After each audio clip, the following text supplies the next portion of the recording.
All right, let's move on to question number 126.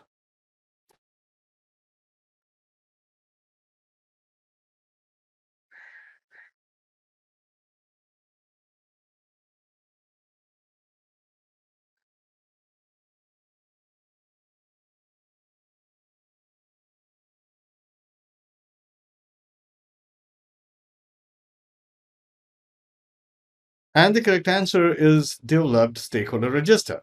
So, what should have been done to avoid this? Basically, what is happening after checking the resource management plan, the committee mentions that the stakeholders are not aware of their involvement. This could happen not because of your communication plan, not because of resource management plan, and has nothing to do with project resilience. This is something to do with your risk management. Certain stakeholders, they are not aware that certain things are happening in a project. That means they've either not been identified or they've not been prioritized properly. Basically, they don't show up on the risk register, or even if they show up, they are kind of not a high priority. So you need to develop or kind of redo your stakeholder register, and that alone will take care of the problem that we are facing as of now. All right, let's move on to question number 127.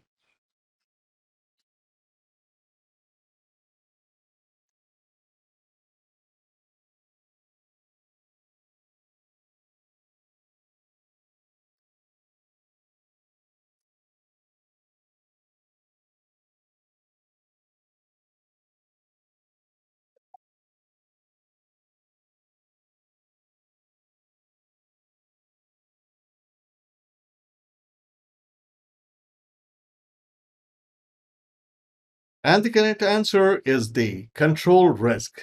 Monitor risk or control risk is the process where you actually become smarter. You figure out those risks which you did not identify and then they occurred. So you have to make sure that you update your risk register or you reprioritize it. And also you come to know about those risks which are no longer relevant as the project progresses. And so you eliminate them or not eliminate them, you actually put them as in effect, right? They have passed their due. So that's all of that. The reassessment of the risks is done in the process called control risk. That's when you come back to it, right?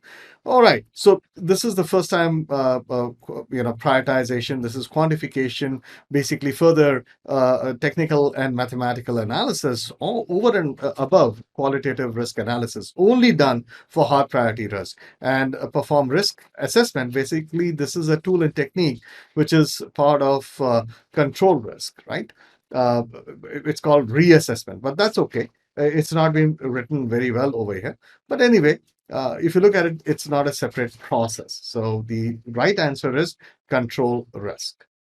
In case you're looking for a course, an examination readiness course, which is going to get you ready in just under 16 hours to ace PMP exam. Does a course like that exist? Yes, it does. Well, all you have to do is type pmvideo.pm-pulse.com. That's my site for PM videos. And over here, you have a few PMP 2021 related videos.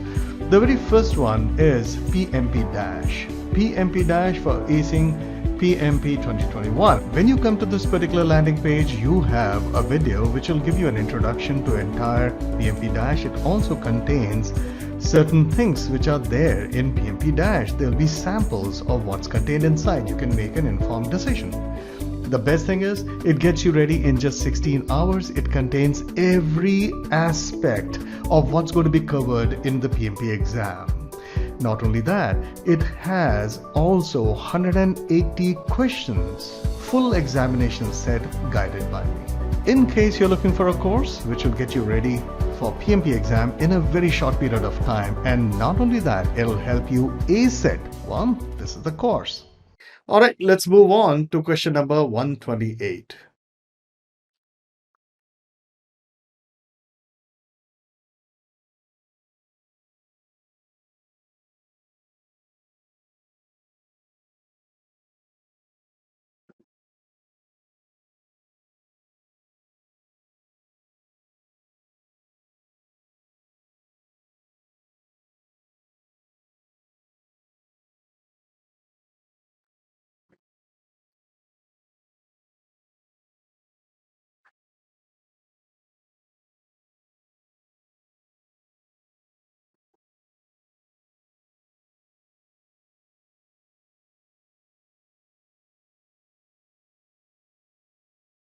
And the correct answer is C. While calculating the duration of schedule activities, differences in the capabilities of staff assigned should be taken into consideration. Hence, a senior staff member will generally be expected to finish an activity in less time than a junior member. Now, this is good, but I'm pretty sure that you would have confused this with B. See, between B and C, there's not much difference except that they're actually given a fixed percentage, which is not going to be a good idea because even within those people who are actually good at their job or people who have done this kind of work before, senior staff, as you call it, experienced staff, they would not have a fixed percentage. Yes, they would definitely have a better productivity and we can have a more aggressive schedule for them, but we cannot put a fixed percentage to it. It's not mathematics. We are dealing with people with different abilities. So this sounds plausible, this looks plausible, and people get tied in by, yeah, 80%, right? It looks process oriented. Well, that's where you're wrong. We're dealing with people. So this C is a much better answer compared to B. All right. Yes, we have to make allowances for the schedule based on the capabilities of people. Otherwise, why do we even hire better people? Right. So, for example, when you say A, while calculating the duration of the schedule activities, differences in the capabilities of staff should not be taken into consideration. Right. Then why do we hire smarter people, or do we say more capable people? Right. Why do we look for more experienced resources? That's the reason. So, A and D does not even make any what I call logic.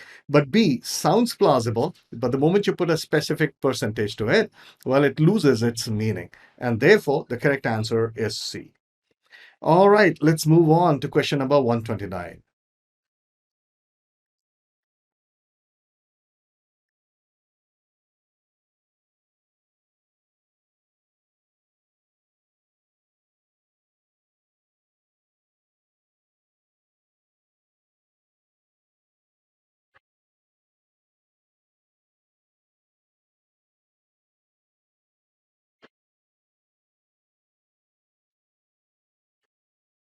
And the correct answer is submit a change request. See, the change request can come because of any reason. It does not always have to come from the customer. It can come from forgetting something. So your team itself can actually put the change request, right? So the point is, the moment you come to know about any discrepancy, and now that the time has passed and a lot of things have happened, so the first thing you need to do, hey, we need to submit a change request. Why? We missed out something, right? And then it goes to CCB, and then of course they will look at it, figure out, do we have to do it right now? Do we, like basically they'll take a decision, and then whatever decision that they take, you have to do it. Now, if you just update the OPAs of your organization, how is it going to really affect?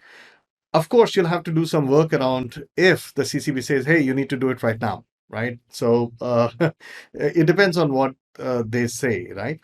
And then because we don't even know whether something, okay, look at the question here. Your project team has forgotten to take into account a critical design input from a design department while developing the scope statement. Now, then somebody has to figure out how much of an impact has it done, right? Is there a second phase to this project where we can do this, or is it part of this particular release itself? So basically, a lot of decisions have to be taken, and it's best to make a change request and submit it to the CCB. So instead of taking a knee-jerk reaction, hey, do it right now. Right, let's find out how do we do it. Let's stop all work. Let's get this thing done. Well, that's jumping the gun. Not a very good idea, right? And then A, ask your sponsor for the best course of action. Well, sponsor is not the only person connected to CCB. There are other stakeholders as well. So yes, this is a good answer, but a better answer would be to submit a change request to the ad to address the issue and submit it to CCB. All right, let's move on to question number 130.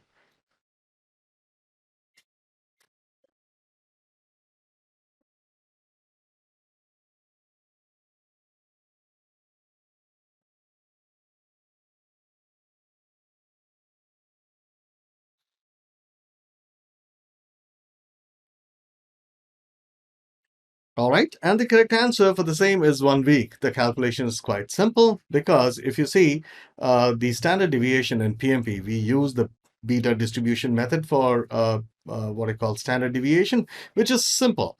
Pessimistic minus optimistic. What is the longest duration here? It is 10 weeks, which is pessimistic. which is the shortest duration, which is 4, which is optimistic. So 10 minus 4 gives you 6. But this whole thing has to divide it by 6. P minus O divided by 6, that's the formula. And therefore 10 minus 4, which is 6, divided by 6 gives you 1. There you go.